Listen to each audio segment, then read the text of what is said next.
Слото дүнс үндэсний ногооны талбай хог ургамалтай тэмцэх арганы талаар товч мэдээллийг хүргье. За манай Монгол орнд нийтдээ 49 овгийн 212 төрөлд хамаарагдах 430 гаруй зүйлийн хог ургамлууд тэмдэглэгдсэн байдаг. За эдгээрээс бол нэг настай хог ургамал нь 150, хоёр настай хог ургамал нь 40, олон настай хог ургамлууд нь 220, сөг сөөгөнцөр 18, шимэгч ургамлууд нь 12 зүйлийн хог ургамлууд тэмдэглэгдсэн байдаг. За хог ургамалтай тэмцэхийн тулд тухайн талбайд тариасан талбайдаа хогтолтын төвшинг тодорхойлох хэрэгтэй байдаг. Хогтолтын төвшингөө 1-5 баллын үнэлгээгээр үнэлдэг.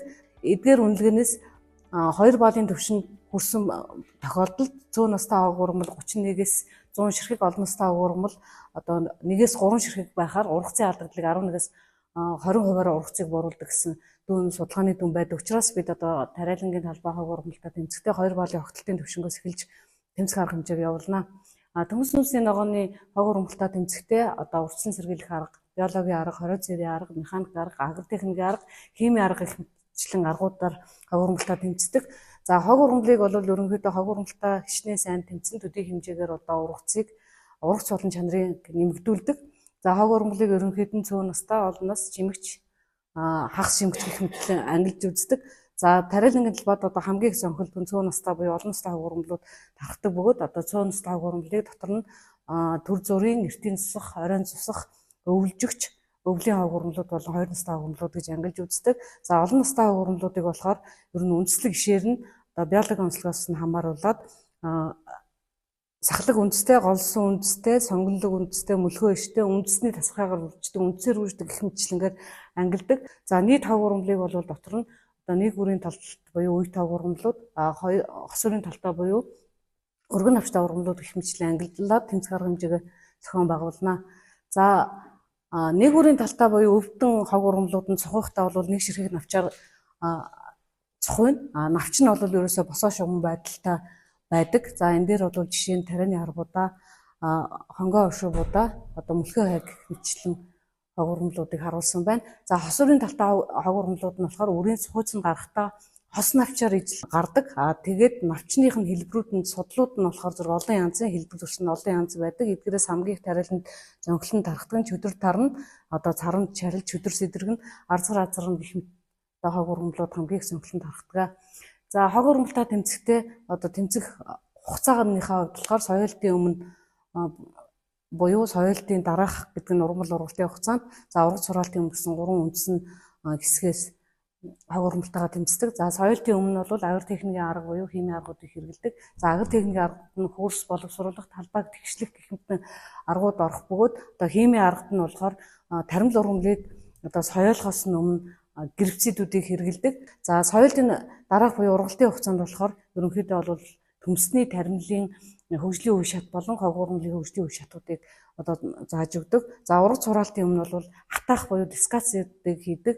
За энэ дээр болохоор таримлыг хатгахаас, ногоон масыг хагдрахаас гадна одоо хог ургамлууд нэлээд тархсан бол тэдгэрийг энэ хатааж хүлэх энэ аргуудыг хэрэглэдэг.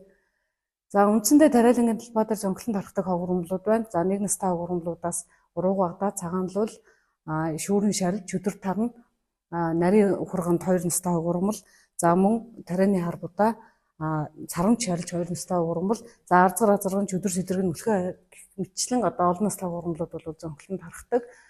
За эдгээр тэмцэхийн тулд нэгдүгээр нь урьдчилан сэргийлэх арга хэмжээг авдаг. За эмэгтэй бол таримлын сэлийг одоо зөв баримтлах хэрэгтэй. Хавар тарихын өмнө үрийн материалыг сайн цэвэрлэнэ. 3-аарт нь хөрс боловсруулалтын технологийн дагуу чанартай гүйцэтгэх нь хавар эрт борнодож хог ургамлыг одоо өдөж ургуулад тарилтын өмнөх одоо сэрүүлэлтээр устгах аргыг хэрэглэнэ. Тарихын өмнө ургалтын хугацаанд одоо гэрвцэдийг хэрэглэнэ. Гадаад болон дотоод хориод цэртэй хог ургамлын өр вегетатив эрхтэн тархахаас одоо сэргийлнэ.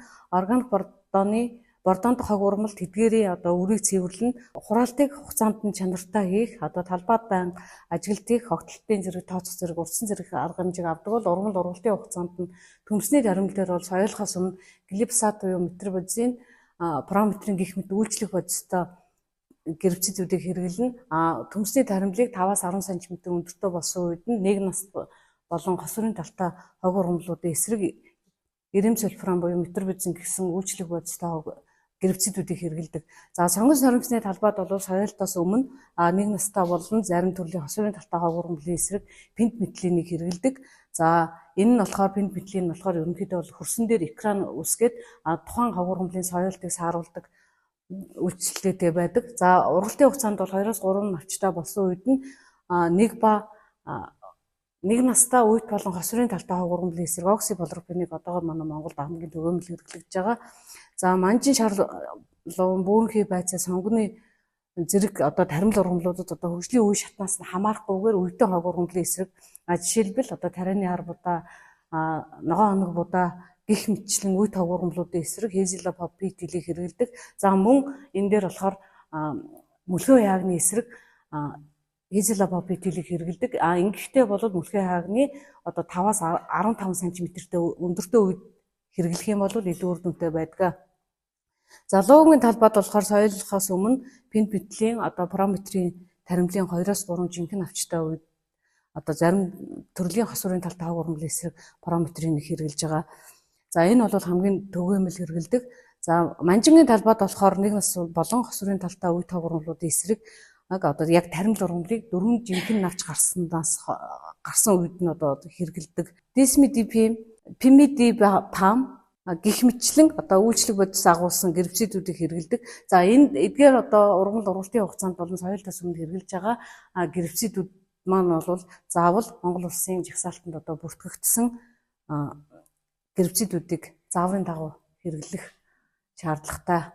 Химийн бодисыг хэрэглэсэн буюу гербицидийг хэрэглэхдээ тун нормын хувьд бол маш сайн анхаарах хэрэгтэй байдаг. Сая би бол тунгийн хувьд бол хийсэнгүй олон бодисууд байгаа учраас за энэ нь болохоор нөгөө жагсаалтанд байхдаа бүх зааврууд тун норм хөгжлийн үе шатуудыг заасан байдаг учраас би бол сая төдийлөнд дурдсангүй. За энэ дээр бол хамгийн энэ жишээ үзүүлж байгаа шалтгаан нь болохоор нэгдүгürt нь одоо гербицидийн тунг хэтрүүлж хэрэглэх юм бол тухайн таримл өөрөө бас ингэ дүгдэг аюултай байдаг.